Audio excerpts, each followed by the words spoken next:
Ils sont nombreux qui se posent cette question à quand la fin des travaux du stade Omnisport. Président Omar Bongo. Bonsoir à tous, soyez les bienvenus sur les antennes de Télé Africa. C'est votre émission, le 3e numéro des As du foot. Je suis accompagné, comme d'habitude d'ailleurs, mais seul petit souci, Monique ne sera pas avec nous cet après-midi. Elle sera là très prochainement, sinon lundi prochain, pour être dans cette émission. Mermoz, bonsoir. Bonsoir. Le stade Omnisport. Ça te rappelle des choses quand même, plus ou Ouais, moins? de très bons souvenirs. Un stade d'une pelouse d'une qualité exceptionnelle pour un pays d'Afrique subsaharienne. On a toujours vanté les mérites de cette pelouse et ça nous fait mal quand on voit l'état du chantier de ce stade qui nous tient à cœur. Beaucoup de regrets? Beaucoup de regrets, vraiment, pour ce stade parce que vraiment, on a de très très beaux souvenirs à l'époque d'Azingo et même les débuts des Panthères. C'est une très bonne chose parce que nous avons avec nous Gaëtan Kouka qui a certainement foulé, qui a joué plusieurs matchs certainement sur ce stade, le stade Omnisport Président Bongo. Gaëtan Kouka, c'est l'occasion pour nous de vous dire bonsoir. Bonsoir, M. Bekale. Ouais, le stade Omnisport, vous y avez joué quand même ou bien? Oui, à de nombreuses reprises. Ouais. Et à l'évocation du stade Omnisport, c'est avec beaucoup d'émotion que je devrais répondre à cet exercice, mais c'est très lourd de parler en l'état du stade Omnisport, mais je pense qu'au cours de l'émission, nous y reviendrons en long et en large. Les panternautes n'existaient pas encore, ou bien je me trompe. Président Ngué, bonsoir. Vers la fin. Bonsoir, vers la fin de l'existence du stade Omnisport, les panternautes étaient déjà leur mise en œuvre. D'ailleurs, nos premières réunions, nous les avons eues là-bas, au stade Omnisport, avant de pouvoir ne faire notre première sortie qu'au stade de Simon. Mermoz, lorsqu'on essaie de regarder un stade construit en 1976, aujourd'hui, qui a fait la fierté de beaucoup de joueurs, qui a sorti beaucoup de joueurs, on a quand même du mal à comprendre l'état actuel de ce bijou. C'est vrai, on a du mal à comprendre puisque ce stade était dans le projet pour la CAN 2012 qu'on avait co-organisé avec la nation sœur de Guinée équatoriale. On suppose, et je sais que quand on a un tel projet, des moyens ont été sortis pour justement la construction de ce stade. Là, on sait qu'il y a eu du retard avant le début de la compétition pour la CAN 2012. Le retard était tellement avéré qu'il a fallu dire à nos amis chinois d'accélérer les travaux du stade de l'Amitié pour pouvoir avoir ce stade, puisque le Gabon était désigné pour abriter notamment la finale de la compétition. Maintenant, au regard de tout ce qui s'est passé ces dernières années, on s'est toujours posé la question pourquoi les travaux se sont arrêtés du jour au lendemain. C'est la grande question et on aimerait bien avoir les véritables réponses à cette question. Avec la bénédiction de la technique, on peut avoir l'image de la maquette qui a été prévue, en fait, de la construction de ce stade-là, un très beau bijou. Si on avait terminé, ou bien du moins, on avait terminé la construction de ce stade-là. Vous regardez cette maquette? Oui, c'est une très belle maquette. Malheureusement, comme je le disais, beaucoup d'émotions parce que c'est une problématique qu'il va falloir soulever à deux niveaux. D'abord, l'agenda politique et l'agenda sportif. Restons dans le cadre de l'agenda sportif. Il nous est difficile en l'état de rester dans l'agenda sportif, entendu que c'est le politique qui oriente et qui développe justement le football dans notre pays de manière globale. Donc, à ce stade, de nombreuses interrogations suscitent, mais toujours pas de réponse. Qu'est-ce qu'il en est exactement? C'était un projet financé, préfinancé par l'État et par des partenaires justement pour l'accompagnement de la réalisation du dit projet. À ce stade, aucune communication n'est faite pour nous dire exactement qu'est-ce qui a bloqué, à quel niveau ça se situe et à quel moment nous comptons relancer les travaux pour que justement le peuple gabonais puisse se retrouver à travers ce stade qui est, à mon sens, mythique. Plusieurs ministres sont passés par là, ont vu ce stade sans réelle progression dans sa réflexion, Brice. C'est quand même assez incroyable. C'est aussi indescriptible. Pour nous qui avons suivi un peu les premiers travaux, les premières pioches, et d'ailleurs, j'ai la chance d'avoir été sur le chantier dès la première démolition de la vieille structure du stade Omnisport. J'ai des images d'archives, des vidéos, des photos que je prenais chaque jour pour voir un peu l'évolution. Et puis, on a assisté au moins à la première partie des travaux. Ouais. On était heureux, on se disait que bon, c'était parti, qu'on allait avoir l'un des meilleurs, d'ailleurs on le disait, l'un des meilleurs stades, certainement d'Afrique centrale à l'époque. Malheureusement, les ministres se sont succédés et aucun n'a réussi aujourd'hui à nous dire de quoi il est question, sauf dans une moindre mesure le docteur Nicolas Sellé, qui avait d'ailleurs fait convoquer la société qui avait démarré les travaux et qui avait imposé à cette société de payer les malfabrications pour pouvoir, la facture de tout ce qui était mauvais, pour pouvoir reprendre les travaux. Malheureusement, comme on sait le faire, c'est resté un éléphant blanc et puis le stade est resté à l'état. Mermoz, est-ce que ce n'était pas une question de gros sous où les gens sont restés dans l'incapacité de pouvoir trouver la solution, alors que les moyens avaient été dégagés? Mais on sait que ce n'est pas un secret de polichinelle. On sait bien que c'est un problème de gros sous derrière ce projet du stade Omnisport président Bongo. Comme je le disais, on a eu l'organisation de la CAN avec la Guinée équatoriale. Des moyens ont été dégagés pour les différents projets, notamment ce stade, les stades le stade de Franceville et même pour les stades, comme on disait, stades dits d'entraînement, notamment à Bongoville, à Ngoni. Oui. Donc, c'est-à-dire qu'il y avait des moyens dégagés pour que ce projet aille... Le stade Gaston Perle-Libiton avait été réfléchionné également à cette période-là. Tout à fait. Ouais. Donc, il y a eu des moyens pour que ce projet, normalement, aille à son terme. Ce qu'on ne comprend pas, c'est qu'avant même le début de la compétition, les travaux se sont pratiquement arrêtés. Et je me rappelle même que c'est sur, on va dire, les décombres de ce stade, puisqu'on avait juste cassé la structure au niveau des tribunes, mais que la pelouse n'avait pas été touchée.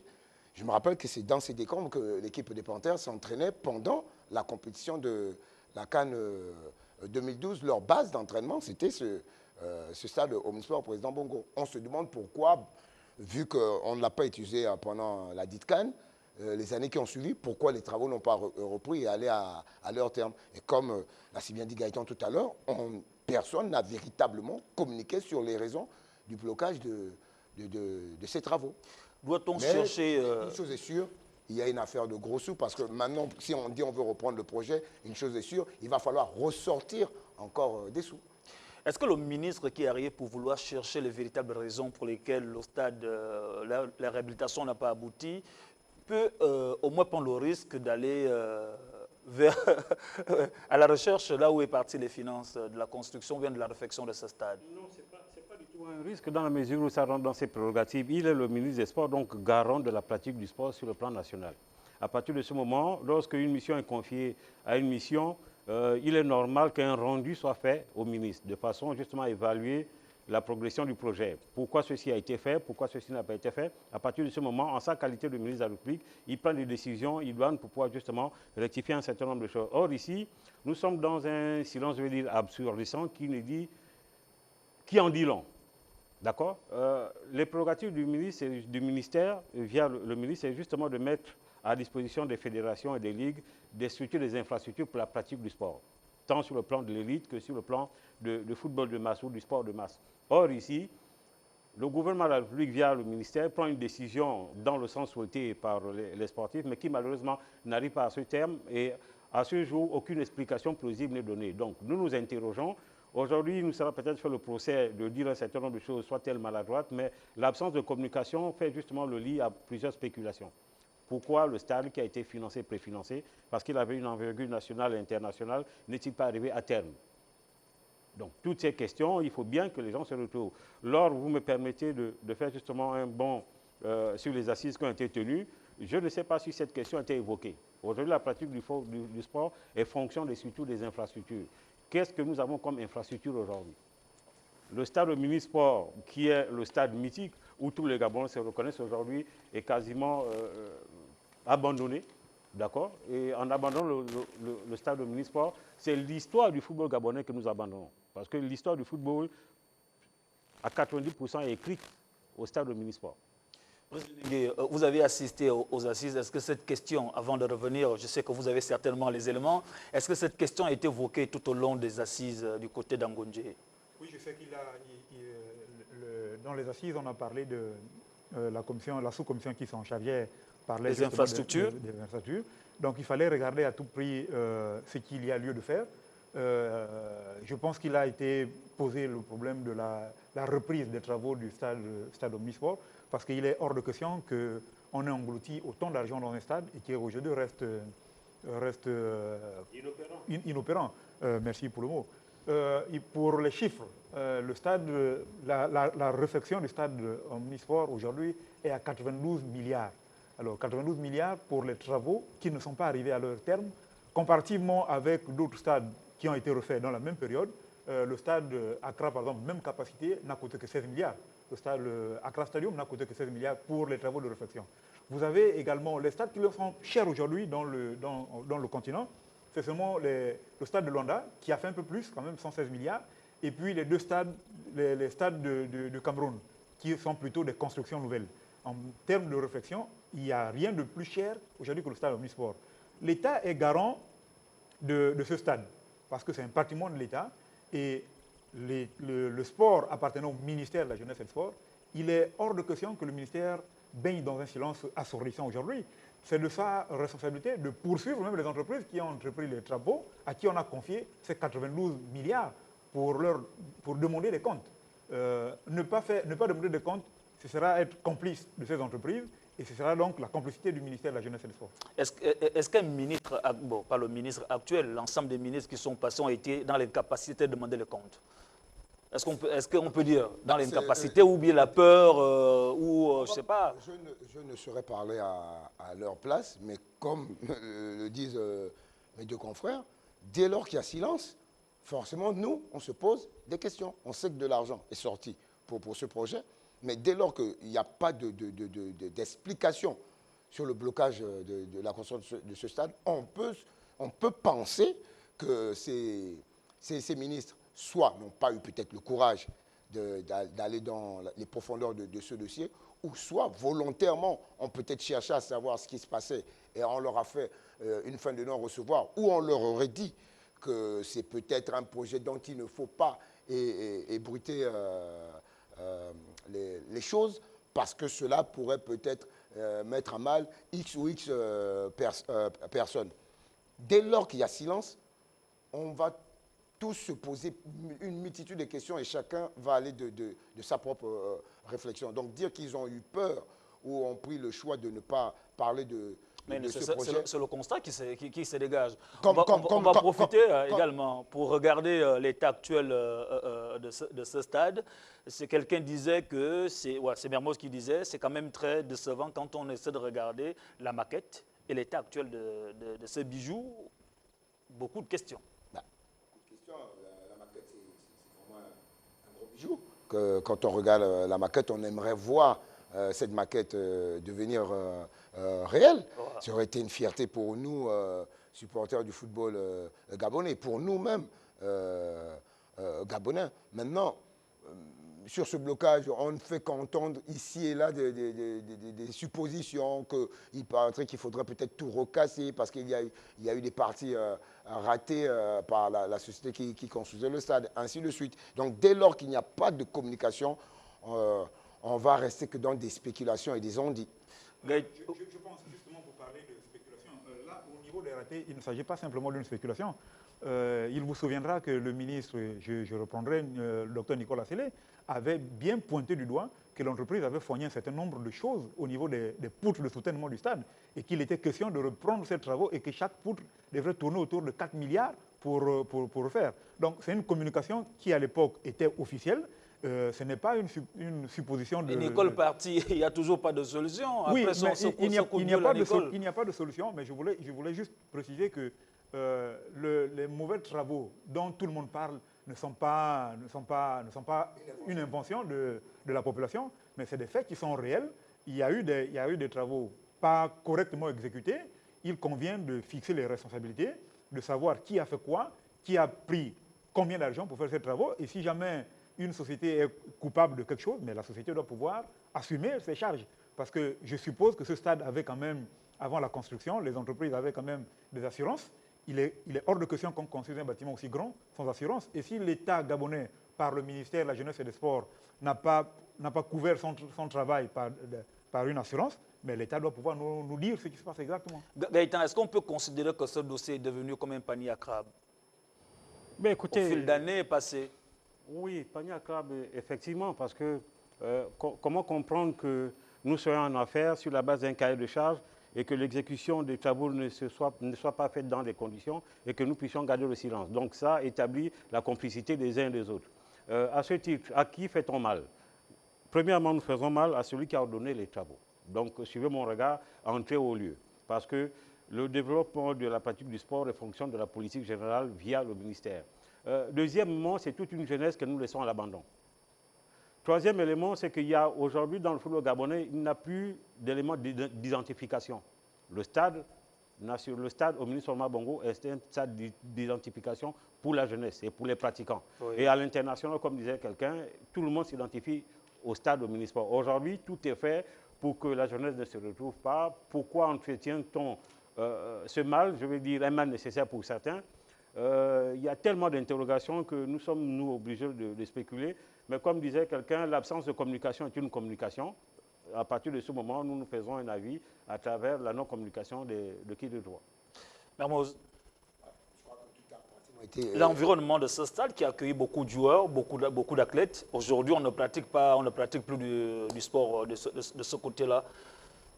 Cela freine même... ça freine beaucoup de choses. Beaucoup de choses. Moi, je me rappelle que dans les années 90, quand on voulait voir ces jeunes qui étaient dans nos jeux qu'on appelait OXU, tout se faisait au Omnisport, avec les terrains de basket extérieurs, la partie athlétisme autour justement du stade lui-même. Moi-même, j'y allais pour assister, voir mes collègues. C'était un véritable centre, hein? C'était un véritable centre. Et même que beaucoup allaient pratiquer du sport, pas forcément pour une compétition, même pour la pratique du sport au quotidien, pour la santé des personnes. Des jeunes allaient s'exprimer sur les terrains extérieurs. Certains s'amusaient même à courir autour de l'enceinte même du stade. C'était une référence pour eux, pour leur pratique du sport quotidien. On va dire, quand ce stade a été détruit pour être reconstruit, cela vraiment a arrêté beaucoup de choses. Et Gaëtan a bien parlé d'identité par rapport à ce stade. Tout le monde s'identifiait au stade au Omnisport Président Bongo. Aujourd'hui, même quand vous allez au stade, je ne veux pas dénigrer le stade de l'Amitié qui est un superbe autre bijou que nous avons, mais beaucoup de Gabonais ont eu du mal d'abord à, on va dire, s'acclimater ou s'appréhender, s'arrimer au stade de l'Amitié, déjà par la distance, les difficultés d'accès dans le quartier de la commune d'Akanda. Et tout le monde avait toujours ce regret, notre stade Omnisport en plein centre-ville, notre stade Omnisport. D'aucuns même se disaient maintenant que les mauvais résultats obtenus sur le stade de l'Amitié, on n'aurait jamais eu ces résultats à l'Omnisport, plus que pour nous, l'Omnisport était, on va dire, la citadelle imprenable quand les Panthères ou Azingo jouaient. Et beaucoup de grosses équipes sont même tombées face à nous dans cette enceinte. Brice? On aurait pu, avec les travaux, avec l'argent englouti dans le stade Omnisport, par exemple, construire des stades de dimension respectable. Par exemple, celui de Port-Gentil nous a coûté moitié prix en construction directe. Ça veut dire qu'avec tout l'argent qu'on a englouti sans terminer le stade de l'Amitié, enfin le stade Omnisport, autant pour moi, on aurait pu construire 2 ou 3 terrains dans Libreville qui nous auraient certainement amélioré la pratique du football. Un stade de 20 000 places aujourd'hui, le stade d'Accra, il a fait 16 milliards. Vous avez d'autres stades tels que le stade Tamale, toujours à Dakar, qui a fait 16 milliards en construction directe.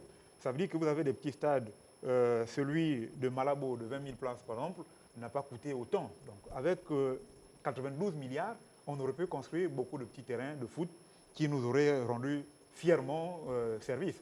Le danger avec la mort du stade Omnisport, ce n'est pas seulement un danger de football. c'est aussi le danger de toutes les disciplines qui tournaient autour du stade Omnisport. Ouais. On avait une piscine autour du stade Omnisport, on avait les terrains de hand, les terrains de basket, on avait le une volley gymnase qui était là, on avait le terrain de volley. C'est tous ces terrains-là qu'on a mis à la poubelle. Et aujourd'hui, comparativement à certains stades qui ont été construits où on ne retrouve plus... On ne retrouve pas toute cette infrastructure. Aujourd'hui, c'est toute la pratique du sport en général qu'on a tué avec la mort du stade Omnisport. Il est peut-être urgent, il est peut-être important de pouvoir terminer ces travaux et de construire tous les stades périphériques qui étaient prévus autour pour permettre de ramener tout ce monde vers le stade. Vous imaginez quand vous faites le stade de l'Amitié aujourd'hui, quand vous allez à Ngondje, le nombre de personnes qui courent autour du stade de l'Amitié, quand vous allez au stade de Nzayan aujourd'hui, pourtant petit terrain, le nombre de personnes qui fait du sport autour de ce stade-là est impressionnant. Malheureusement, aujourd'hui, qu'est-ce qu'on voit? Les gens sont obligés de courir dans la rue avec les risques des accidents, avec tous les risques qui incombent à la pratique du sport dans la rue. Or, on avait tous nos terrains, on avait un stade omnisport qui pouvait regrouper toutes les disciplines et qui nous rendait fiers. On va suivre Franck Nguema qui disait ceci au sortir d'un entretien réalisé par nos confrères, qui disait il faut que coûte que le stade de l'Amitié, le stade Omnisport, c'était un projet achevé coûte que coûte. Alors on voit cet extrait. Mermoz, le chef de l'État a mis les moyens, a décidé de mettre les moyens dans le sport depuis 2012. Il a investi. Est-il au courant de l'état du stade Omnisport? Ça, c'est une question qu'il faudra aller poser au président de la République. Maintenant, en tant que numéro 1 gabonais, je suppose qu'il a des données sur le dit projet en tant que chef d'État. Si le ministre Franck Nguema dit que ce chantier est un projet de réhabilitation du stade Omnisport, dont les travaux, voilà, exactement. Le président de la République, c'est que le président de la République a forcément un dossier complet sur ce stade. Maintenant, il demande à son ministre d'aller au bout du projet. Pour cela, nous tous, nous voudrons que ce projet aille à son terme. Mais d'un autre côté, le Gabonais va toujours se poser la question de savoir pourquoi ça a pris autant de temps alors qu'il y a eu des moyens avant et où sont passés ces moyens. Gaëtan Kouka, lorsque Franck Nguema dit le projet de réhabilitation du stade Omnisport Marbongo, dont les travaux ont débuté en vue de la co-organisation de la CAN 2012, est un projet achevé coûte que coûte, selon les très hautes instructions du président de la République, on peut supposer qu'il peut désormais avoir des moyens pour la suite de la réhabilitation d'une manière définitive à ce stade.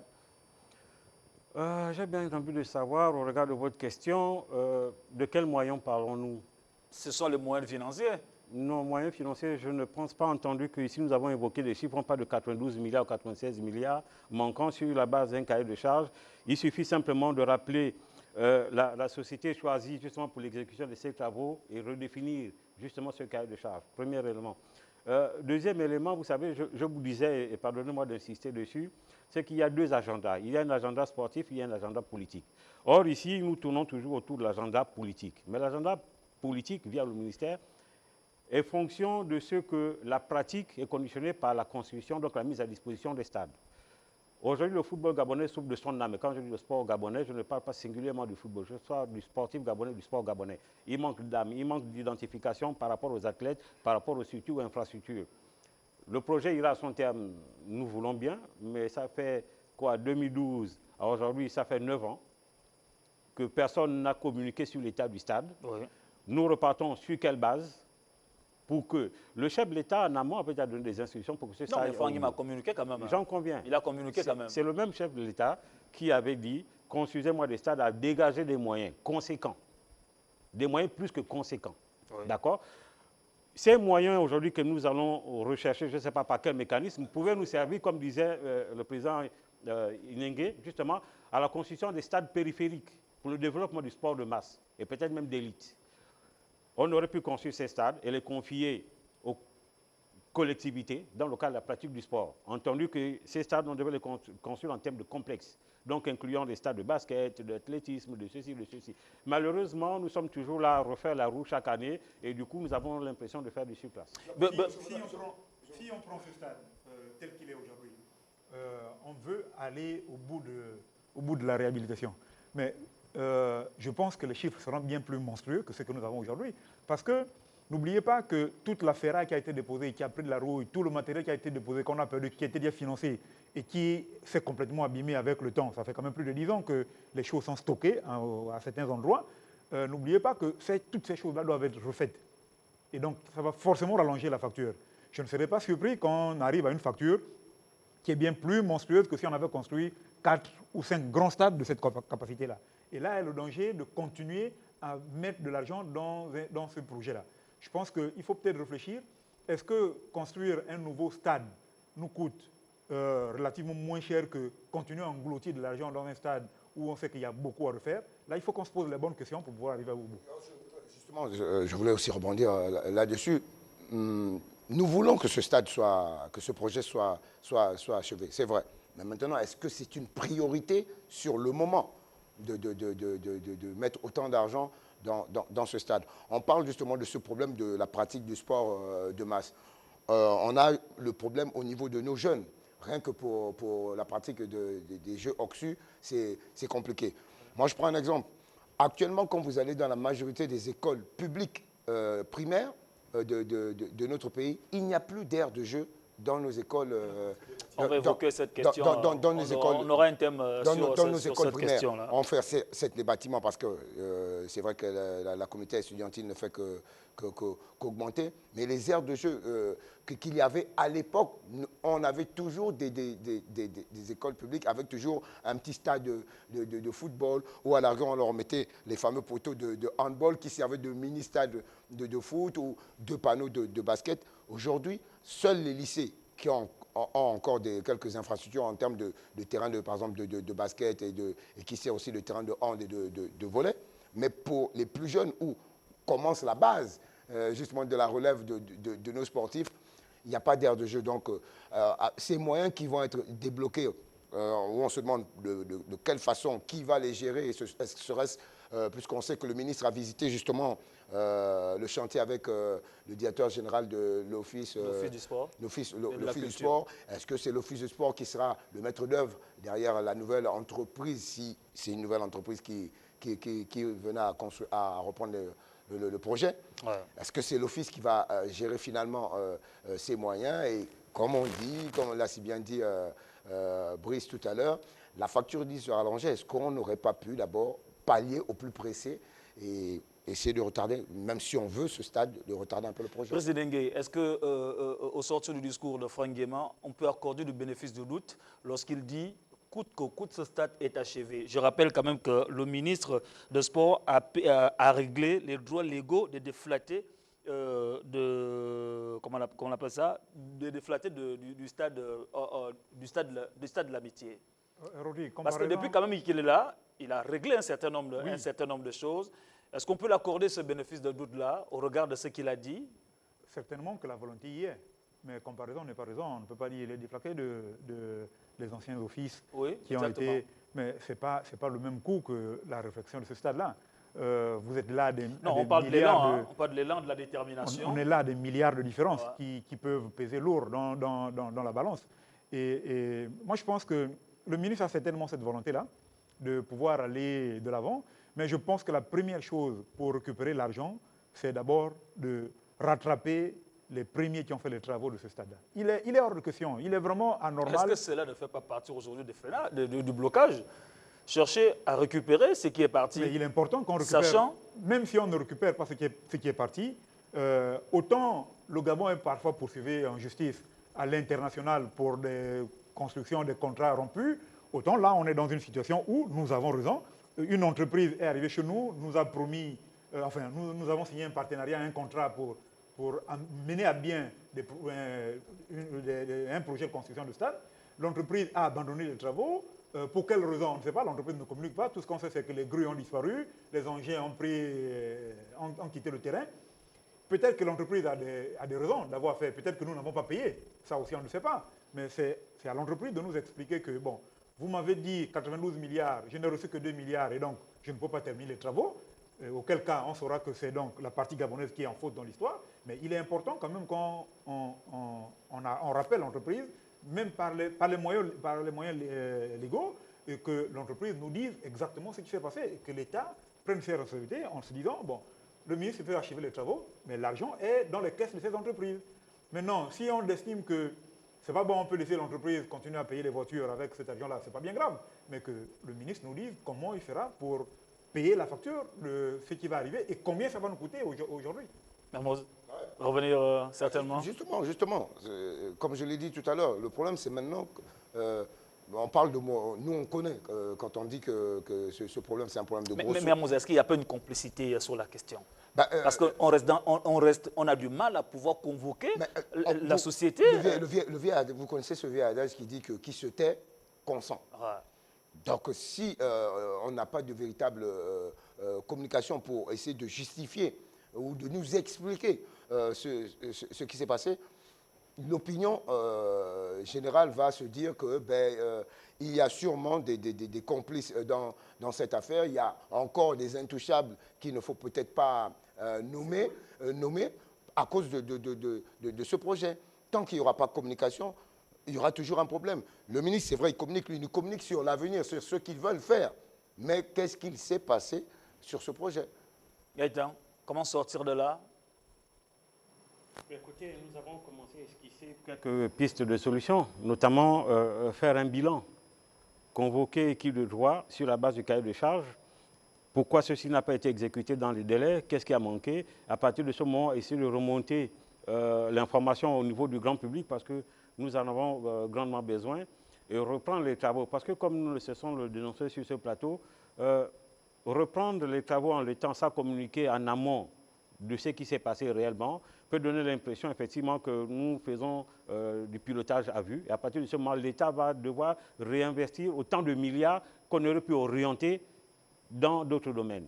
D'accord? Donc, je pense qu'en matière d'affaires, et ce n'est pas moi qui vais faire la leçon à qui que ce soit, sans prétention aucune, nous avons un cahier de charges des entreprises connues pour l'exécution de certaines tâches. Nous les convoquons. Pourquoi ceci a été arrêté? Est-ce de la faute de l'État, parce que l'État n'aurait pas versé sa quote-part? Est-ce de la faute de la société?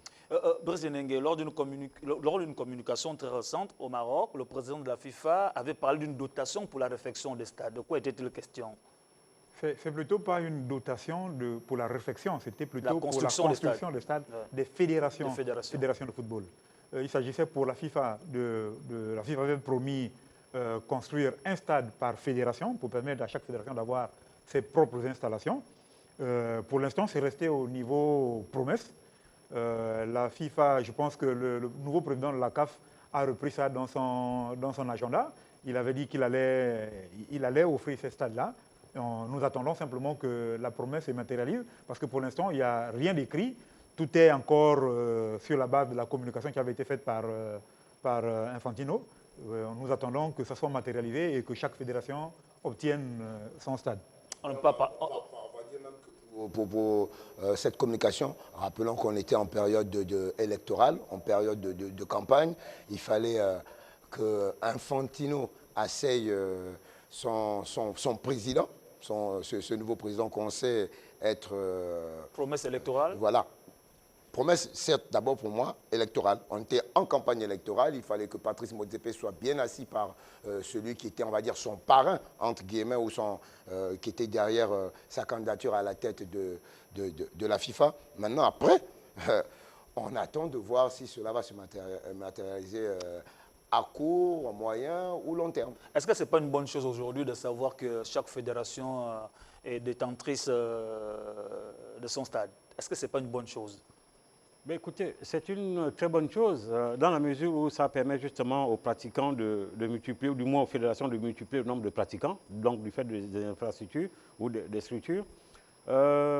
Après, derrière, il faut justement que ce projet, puisqu'il n'est qu'au stade de projet, soit matérialisé.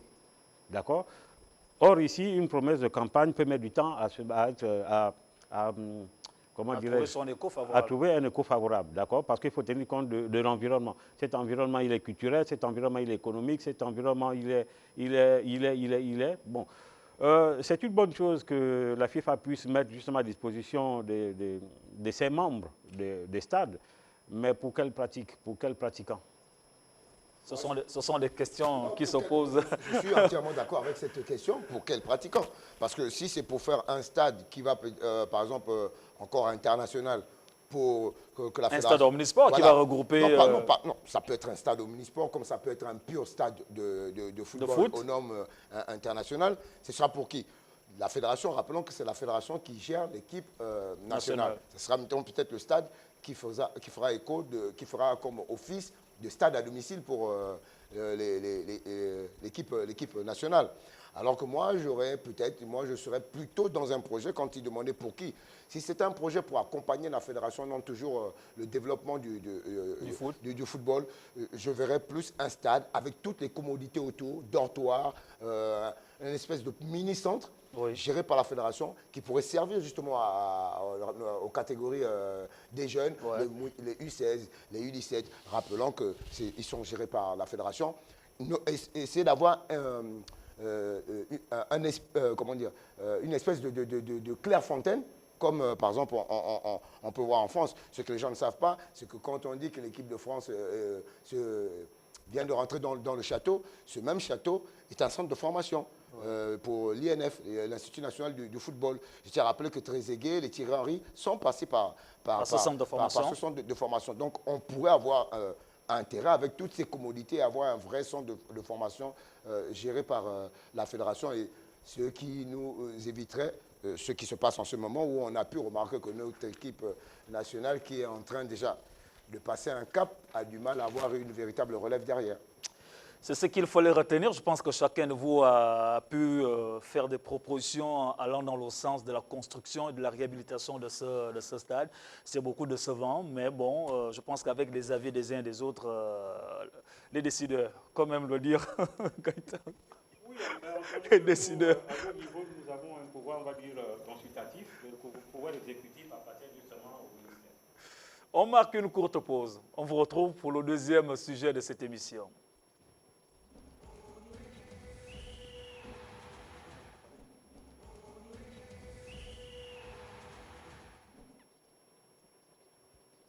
Président Nengue, il y a quelques mois, le ministère avait fait valider via le Code du sport certaines décisions. Qu'est-ce qui change aujourd'hui? Nous avons le Code du sport, la loi du sport. Qu'est-ce qui peut changer? Ce qui change, c'est rappelez d'abord l'importance de... J'allais en venir. Ce qui change, c'est déjà que le sport va se pratiquer suivant une règle écrite. On va sortir du sport qui se faisait de façon individuelle. Quand on parle de sport, on va dire que moi aussi j'ai fait du sport. Ouais. Mais j'ai fait du sport à quel niveau? J'ai fait du sport derrière la maison. Mais la pratique du sport dont il s'agit ici, ce n'est pas celui qui court derrière sa maison uniquement parce qu'il veut garder un tout petit peu la forme. Là, il y a déjà une certaine réglementation autour du sport. Et cette réglementation va pouvoir encadrer le sport. Et l'encadrement est toujours bénéfique parce qu'aujourd'hui, la difficulté que nous avons, c'est que la pratique ne reposait sur aucun texte. On faisait encore du sport folklorique, du sport pour des élections, où chaque candidat à une élection organisait un tournoi de football, par exemple. Et c'est cette forme d'organisation qui nous a suivis jusqu'au championnat de deuxième, première. Vous pensez à l'applicabilité de ces décisions-là? Écoutez, appliquer les lois, c'est une question d'homme. Ce n'est pas une question de texte, c'est une question d'homme. Le sujet précédent, on a dit qu'on avait mis l'argent, mais ce sont les hommes qui ont géré cet argent-là. Là, on est dans la même logique. Il y a des lois qui vont maintenant encadrer la pratique du sport, et maintenant, quitte aux hommes qui tiennent cette loi de ne pas s'asseoir dessus, mais plutôt de la faire respecter. Si les hommes décident de ne pas la faire respecter, on reviendra dans 10 ans à parler toujours de la même chose, que notre sport n'a toujours pas de texte. La création, j'ai un article qui dit « La création d'un centre de formation privé de sport est assujettie à l'obtention d'un agrément ». Ce que nous voyons aujourd'hui, c'est complètement le contraire. Est-ce qu'on peut dire que vers l'avenir désormais, avant d'ouvrir un centre de formation, il faut faire les démarches pour l'obtention de l'agrément? Naturellement. Un centre obéit à une norme et pour justement l'acquisition de cet agrément. C'est un article 70 dans le code. Bien. Pour revenir sur le code du sport, je suis quand même fortement gêné du fait que cette question soit récurrente. Pourquoi? La dernière fois sur ce même plateau, je disais que la loi sur le sport existe depuis les années 1969. D'accord? Par le décret du 30 juillet 1969, par le décret 602.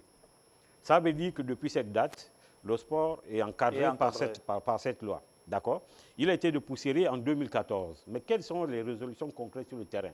Encore une fois, j'insiste sur l'agenda politique et l'agenda sportif. Le politique prend Vous ne pouvez pas dissocier les deux? Ce n'est pas possible. C'est pas possible. Pourquoi ce n'est pas possible? Parce que, vous voyez, la politique générale ou la philosophie, l'orientation de la pratique du sport qu'il faut distinguer à deux niveaux s'oriente d'abord au niveau de la pratique du sport d'élite et du sport de masse. D'accord? C'est cette loi qui donne force justement aux fédérations de pouvoir mettre en place des structures et donc d'organiser, de structurer et de vulgariser la pratique. D'accord? Sans cette loi, donc un test de loi, rien ne se fait. Or ici, nous parlons des tests alors que les tests existent. Nous sommes ici dans un cas où c'est plus une question d'homme qu'une question de loi. La loi, elle existe. Pourquoi n'est-elle pas dépoussiérée? Pourquoi n'est-elle pas applicable sur le terrain par les exécutants? Et j'entends ici la fédération et la LINAF. Il parle de la loi qui existe depuis plusieurs années, mais on revient toujours aujourd'hui pour faire, est-ce qu'on peut dire, pour faire valider un nouveau code du sport. Pourquoi n'arrive-t-on pas à appliquer ce qui existe depuis? Comme ils l'ont si bien dit, c'est d'abord un problème d'hommes qui devraient faire appliquer les textes qui ont été décidés. On l'a vu à chaque période, on a eu le même problème. Aujourd'hui, on vient de faire des assises sur le football. Il n'y a pas longtemps, on avait fait aussi une espèce La question a été évoquée. On a fait une espèce de réforme du football et même du sport en général quand Alain-Claude Bilibizi est venu, à croire que chaque ministre voudrait marquer son passage avec sa réforme ou sa réforme ou bien ses assises. Prenons le cas de notre championnat professionnel. Et pourtant, tout était bien clair quand, en 2012, on dit le championnat devient professionnel. Il y avait bien un cahier de charges qu'il a respecté. La LINAF n'a même pas réussi à imposer au président des différents clubs de respecter les décisions des cahiers de charges. Ce cahier de charges. Il faut avoir toutes les catégories. Combien de clubs respectaient ce cahier de charges? Je crois que peut-être le seul club qui était pratiquement à 100%, à près de 90% dans les normes de ce cahier de charges, c'était peut-être un club comme Manga Sport, à la rigueur peut-être. Mounana, CMS aussi. Voilà. CMS, Mounana. Le reste, c'était plus Koussi-Kossa. On a fait des assises, c'est vrai. On dit toujours qu'on va tout faire pour les faire appliquer.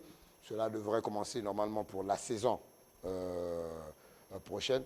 J'attends de voir. Même, parlons, si on parle de ce code du sport, tout a été déjà dit. S'il y a des textes, maintenant, il faut réussir à les faire appliquer. Et les seules personnes habilitées à faire appliquer ces textes, ce sont les autorités que sont le ministère, la FEGAFO. Qui doit appliquer ces textes? J'ai envie de refuser. Qui doit appliquer ces textes? Je vais répondre à votre question, mais j'ai envie de refuser l'idée que de Mounana, du CMS, c'est des clubs qu'on a acceptés par défaut. Parce que derrière, il n'y a rien. Mounana n'a pas de stade de football, Mounana n'a rien du tout. Le CMS Non, vous ne pouvez pas dire Mounana a été un centre de formation. Vous partez des minimes, cadets, etc. Vous pouvez me dire la formation de Manga Sport. Où sont les installations de Mounana, où on fait la formation? Il n'y en a pas, Rodrigue. Il n'y en a pas. On accepte aujourd'hui parce qu'on se dit que bon, on a créé quand même des écoles, on a un centre de formation, mais qui ne repose sur rien. Il n'y a aucun bâtiment qui fait la même chose avec le CMS et tous les autres. Manga a la chance d'avoir peut-être les installations de l'entreprise. Donc c'est peut-être une exception, mais dans tous les cas, on est toujours dans la même problématique. Tous nos clubs sont organisés de façon archaïque. Et d'ailleurs, la loi telle qu'elle était, la loi de 1962, c'est une loi archaïque, c'est une loi folklorique qui ne cadre pas avec le football de haut niveau. On ne peut pas vouloir faire du football de haut niveau, on ne peut pas vouloir faire du football une industrie en s'appuyant sur des lois vieilles d'une éternité. Ce n'était pas possible, il était important. Les lois sont parfois évolutives. Oui, les lois sont évolutives, c'est pour cette raison qu'on passe à un nouveau... Oui. Maintenant, le problème aujourd'hui, c'est comment appliquer cette loi. Il est anormal qu'on ait des joueurs professionnels des joueurs professionnels, je prends le cas de Pierre-Emerick Aubameyang, qui arrive au Gabon pour jouer avec l'équipe nationale de Gabon et qui soit obligé de s'entraîner sur un terrain qui n'a pas de pelouse. C'est anormal. Ce sont ces petites contradictions qui font qu'aujourd'hui, on est obligé d'évoluer si on veut coller à la norme internationale. C'est la même chose que quand un joueur, Didier Ovono, à son époque, arrivait en sélection nationale et il est entraîné par un joueur, ancien joueur, certes, mais qui n'a aucune qualification. Seulement parce qu'il a été gardien de but, par exemple, on lui dit, bon, maintenant tu es entraîneur de gardien. Non, mais on ne peut pas faire de ça un football. Birzeneghe, tout ça c'est bien, c'est beau, mais qui pour appliquer, parce que nous savons très bien que nous avons les très bonnes lois, mais qui pour suivre l'applicabilité de ces décisions-là, Gaëtan? Il ne faut pas aller chercher loin. Le ministre des Sports est garant de la loi des sports. S'il ne la fait pas respecter, en l'imposant aux fédérations et à la LINAF, c'est qu'on a échoué quelque part. Et si on échoue, c'est de la responsabilité d'abord du ministère. Il faut savoir où on veut aller. Il n'y a pas de bon port pour celui qui ne sait pas où il va. Tant qu'on va naviguer dans l'aveuglette parce qu'on se dit que la mer est grande, donc on peut y aller, on peut s'engouffrer, on ne sait pas où on part, on sera toujours perdu. Gaëtan. Monsieur Nengue vient de circoncire le débat. Simplement la responsabilité incombe au ministère parce que c'est justement de sa charge d'orienter et de donner les moyens pour le développement du sport. Et dans sa mission, elle est accompagnée par des organes techniques qui sont la fédération, la LINAF, les sous-ligues et les ligues et les sous-ligues. D'accord? Le mal au Gabon, c'est que nous voulons inventer la roue. Et à ce titre, il faut que nous sachions que les réformes appartiennent aux institutions, mais sont impulsées par des hommes. D'où la continuité de l'action de l'État. Or, ici, chaque ministre veut faire la démonstration que la réforme m'appartient. Elle doit appartenir au ministère, justement pour la continuité de la dite action de l'État. Tant que nous n'arriverons pas à régler ce problème en amont, nous aurons toujours des problèmes en termes de développement du sport. D'accord? Le ministère doit créer d'abord des textes, donc le code national sur le sport ou le code sur le sport, donc ça pratique, et elle donne des moyens aux fédérations, parce que la fédération est l'organe technique du ministère, et la ligue est l'organe technique de la fédération, et ainsi de suite, qui obéit là à une relation de subordination. Or ici, lorsqu'on confie une mission avec des moyens, soit-ils faibles, après derrière, on a des problèmes de rendu. Donc ici, ça pose toujours un problème d'individu. La fédération est née du ministère. La LINAF est née de la fédération. Les ligues et les sous-ligues sont nées en descendant, vous comprenez? Lorsqu'il s'agit après de rendre compte, les gens brandissent le motif de nous sommes indépendants. Mais vous êtes indépendants sur la base d'abord de la naissance du ministère. Même si par la suite vous êtes affilié à la FIFA, d'accord? La fédération et ses démembrements sont assujettis à la loi nationale, notamment le code du sport dont nous faisons état. Alors pourquoi ne pas rendre compte sur la base du fait que nous sommes nés? L'agrément, nous le détenons du ministère. Donc il y a une relation de subordination. Donc tant que nous n'aurons pas réglé ces problèmes en amont, nous insistons sur des problèmes de personnes et non des problèmes de texte. Est-ce qu'il faut créer un autre comité pour rendre applicable tout ce qui est dit dans le code du sport? Créer un autre comité. Ou bien un comité de suivi le plus souvent, c'est ça? Non, c'est aussi... Moi, je ne suis pas très pour parce que je me dis qu'au Gabon, on aime toujours alourdir souvent les machines. Il y a des textes, appliquons les textes, soyons des responsables.